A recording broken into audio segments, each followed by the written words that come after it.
Vic, let's start from the very beginning of your life. We're gonna go all the way back, dude. You're from Pascagoula, Mississippi, uh, right on the Gulf. What was it like growing up in Pascagoula? It was cool, it was all I knew at the time. So I really didn't have any complaints. A lot of older people when I was growing up, they would always talk about it, talk bad about it in some ways. And I loved it. I was like, I don't see what they're talking about. Especially when I got to high school and I got a little freedom. I thought it was the best place in the world. It's still a great place, but like I said, I feel like I had a pretty good upbringing, pretty good childhood.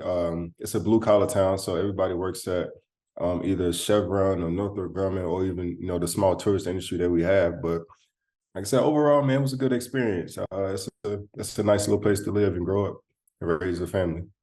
When did you get introduced to football? Growing up in the Deep South, I feel like football in the Deep South are synonymous with one another. Was it an early introduction or something that happened maybe a little bit later on down the road? I would say it was definitely an early introduction, informally. Because I would play, just football with my friends in the apartment complex that I lived in. But my first time playing organized football was when I was 6 years old. So, like I say, still pretty early compared to a lot of people. And I pretty much played every year after that. I never missed a year until I finished playing for good. Did you pick running back from the start, or did that happen later on? No, man, I was actually, I was a little too because in the people league I played in, they had a weight limit, and unfortunately, I was too big to run the ball. So I started off as a lineman, offensive, defensive lineman, and I didn't play running back until my fourth year of organized football. What was that like when you were able to transition from playing line and then to being the guy who's carrying the ball majority of the time? It was great, man. I mean, even though I was big, I was still one of the fastest guys on the team.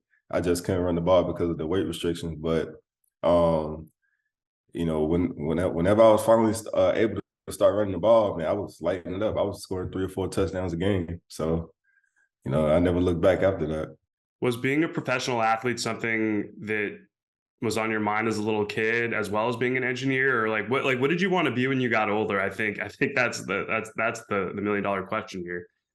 Honestly, I don't know, man. I tell people all the time. My first time thinking that I had an opportunity to go to the NFL was my junior year of college because a woman had. Well, it was after my junior season. A woman asked me, was I thinking about going to the draft? And I was like, damn, I'm good enough to get drafted. So that was the first time I thought about it. But as a youngster, I never had any aspirations to be a professional football player or engineer. I just was kind of doing what felt natural to me. I love that. And don't get me wrong, I think it's really cool when we're little kids and we get to you get to dream big and you're like, I want to be a lawyer, or I want to be a professional athlete or whatever. But I also think that's cool though, just to not have that and just enjoy being a kid. Cause I don't know, I feel like maybe there's a little sense of disappointment that comes along the way. I don't know. Yeah, no, that's completely true. And you see a lot of guys, or a lot of people in general, they when they're younger, they say, "Oh, I'm gonna do this," and rarely does anybody ever follow through with their plans. So I guess for me, I couldn't fail because I didn't have any aspirations. So whatever I did was gonna be good enough for me as long as I was happy. Yeah, it's interesting. You kind of bring up a really good point.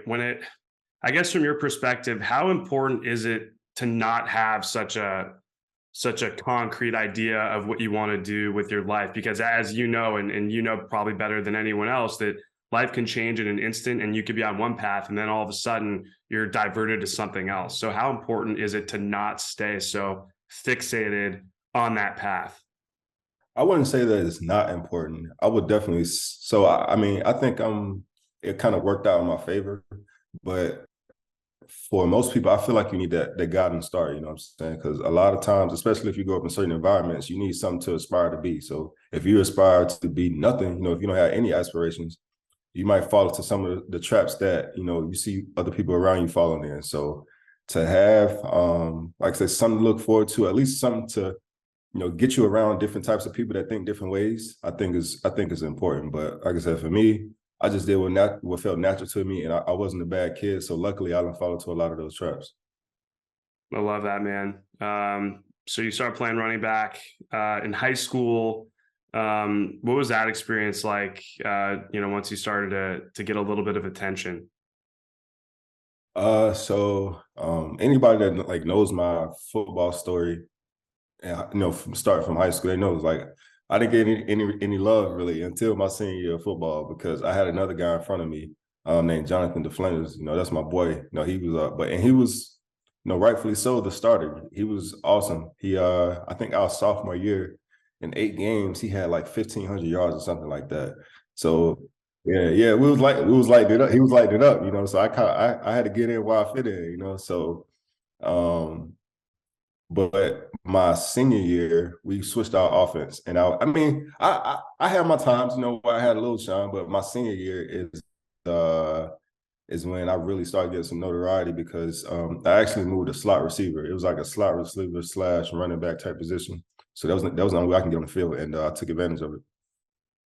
In terms of not like getting a lot of love or a lot of notoriety in high school, like did that affect you in any way, or was it pretty easy just to stay focused and just be locked in on doing whatever you had to do to get on the field?